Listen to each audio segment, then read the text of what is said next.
Princess Anne has delighted fans in Glasgow, Scotland as she accepted pink daisies from a young girl who had been waiting hours to see her.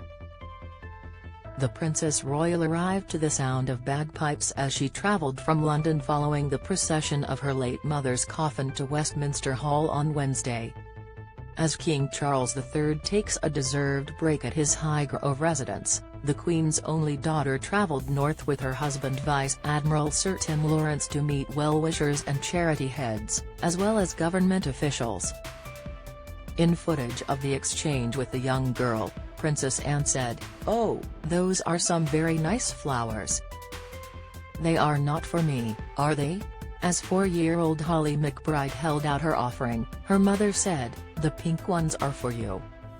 Princess Anne said, "Are they? Oh, that's very kind of you." She then looked at the toddler and said, "For me?"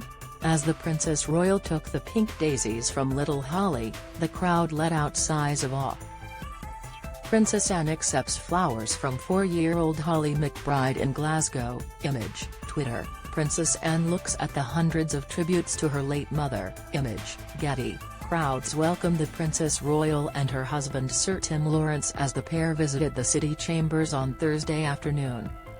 Arriving to applause and the sound of bagpipes, Princess Anne, the Queen's only daughter, was met by Lord Provost Jacqueline McLaren, in her capacity as Lord Lieutenant, before taking time to view flowers left by the public in tribute to her late mother.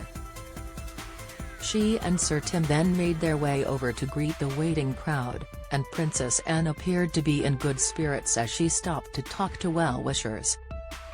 Among the crowd was 4-year-old Holly McBride, who had been waiting with her mother.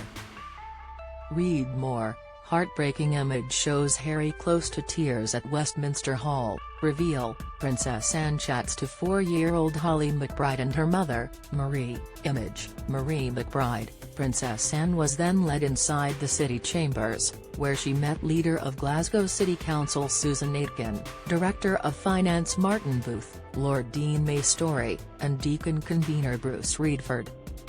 She then spent some time at a reception with representatives from various organisations of which the Queen served as patron, including Friends of Glasgow Cathedral, Glasgow Caledonian University, Royal British Legion of Scotland, YMCA, Royal Scottish Society of Arts, Royal Scottish Country Dance Society, Lamb Hill Stables and the RSNO.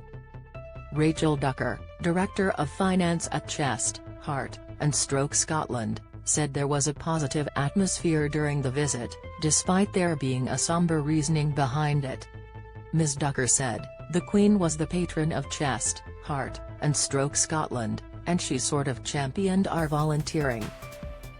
Don't miss, Prince Andrew will be frozen out forever," says Phil Dampier. Opinion, Andrew sports military medals but no uniform in Queen's procession. Report, Princess Anne to act as King Charles III's closest confidant. Reveal, Princess Anne proceeded behind Her Majesty's coffin towards Westminster Hall on Wednesday. Image, Getty. Trending We've got over 8,000 volunteers across Scotland, and she was a real champion of that.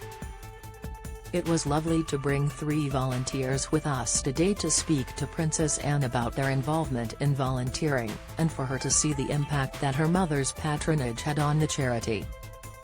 Hilary Harris, acting chair of Lamb Hill Stables, a community organisation in the north of Glasgow, praised the total engagement Anne gave each representative during the visit. She said, "She came and sat at the table, she had a place set for her, and she came and sat with us.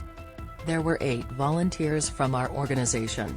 The royal couple then visited the Satinwood suite within the chambers, where they met members of the public who were signing a book of condolence in memory of the Queen. Read next.